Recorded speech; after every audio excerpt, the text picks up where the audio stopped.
Ketua Forum Honorer K2 DKI Jakarta Nurbaiti menilai, masalah lambatnya penetapan NIP PPPK guru bukan semata-mata kesalahan Badan Kepegawaian Negara, BKN.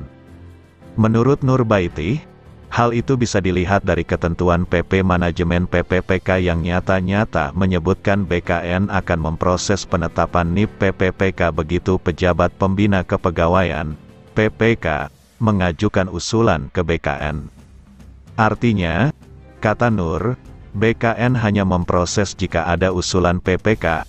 PP Manajemen PPPK juga menyebutkan BKN diberikan tenggat waktu maksimal 25 hari kerja untuk penetapan NIP PPPK.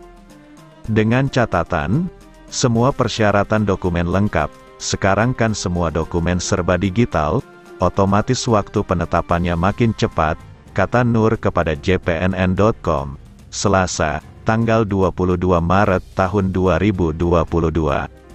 Yang terjadi sekarang, lanjutnya, guru honorer di berbagai daerah risau karena oleh masing-masing Badan Kepegawaian Daerah, BKD, menyampaikan bahwa usulan sudah lama diserahkan ke BKN dan tinggal menunggu pertimbangan teknis, Pertek.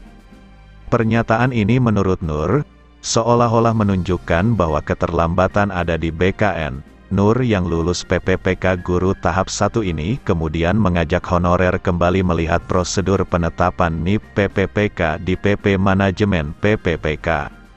Di dalam PP itu, kata Nur, jelas-jelas menunjukkan Pemda yang paling menentukan cepat lambatnya penetapan NIP.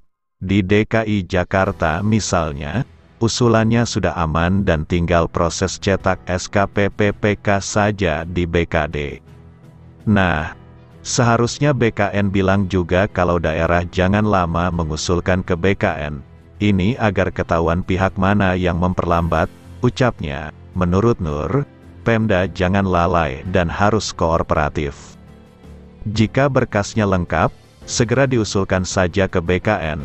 Sebab, BKN menerapkan sistem antre untuk tahapan verifikasi validasi, verval, dan lainnya. Siapa yang pertama? Itu diproses dahulu. Jika Pemda terus menunda, bisa-bisa semua berkas yang masuk ke BKN saat verval dianggap sudah kadaluarsa. Akhirnya, yang sengsara guru honorer karena harus mengurus kembali dokumennya. Nur mencontohkan, pengalaman DKI Jakarta yang berkasnya dibuat Desember tahun 2022, verval di BKN pada Maret tahun 2022, akhirnya berkasnya harus diganti kembali. Dia menyarankan agar para guru honorer jangan serta-merta menyalahkan BKN karena NIP PPPK belum terbit. Sebaiknya berkomunikasi dengan Dinas Pendidikan, kemudian ke BKN untuk minta info perkembangan prosesnya sampai di mana. Jangan sekadar percaya saja, tetapi benar-benar diselidiki di daerahnya juga, ucapnya. Dia menambahkan, Pemda jangan menutupi fakta sebenarnya. Jika daerah sudah sanggup mengangkat PPPK berarti segala risiko juga harus disiapkan plus minusnya.